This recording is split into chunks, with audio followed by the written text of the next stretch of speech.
और अगर आप शदीद धूप से आए हैं और सर तप रहा हो तो आते ही ठंडा यख पानी सर में डालना बहुत ख़तरनाक भी हो सकता है। तो अल्लाह के नबी सल्लल्लाहु अलैहि वसल्लम धूप से बचने का हुक्म देते हैं हर हालत में।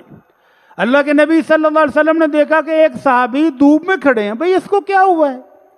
कहने लगे अल्लाह के नबी आपके सहाबी अबू इसराइल हैं, इन्होंने आज मन्नत मानी है। सुभान अल्लाह, मन्नत मानना भी जायज़ है, लेकिन जायज़ मन्नत, नज़र मानना मन्नत मानना अगर जायज़ हो तो ठीक है, वगरना अल्लाह के नबी ने कैंसिल करा दी।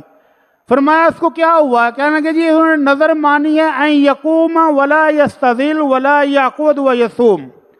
अल्लाह के नबी ने नज़र मानी है कि आज ये सारा दिन धूप में खड़े होकर रोज़ा रखेंगे, सारा दिन बैठेंगे भी नहीं और किसी से बातचीत भी नहीं करेंगे, चुप का रोज़ा, धूप में खड़े होने का रोज़ा और धूप में बैठना भी नहीं है।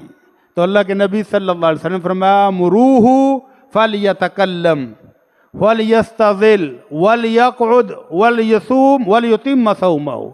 इसको कहो कि साए में आ जाए और बैठ जाए और ज़रूरत के मुताबिक को बातचीत भी कर ले, और बाकी जो रोज़े वाली मन्नत है वो सही है, रोज़ा मुकम्मल कर ले। तो बिला वजह धूप में खड़े होना अगर नज़र मानी हो तो वो भी अल्लाह के नबी ने ख़त्म करा दी, नज़र भी नहीं मानी जा सकती।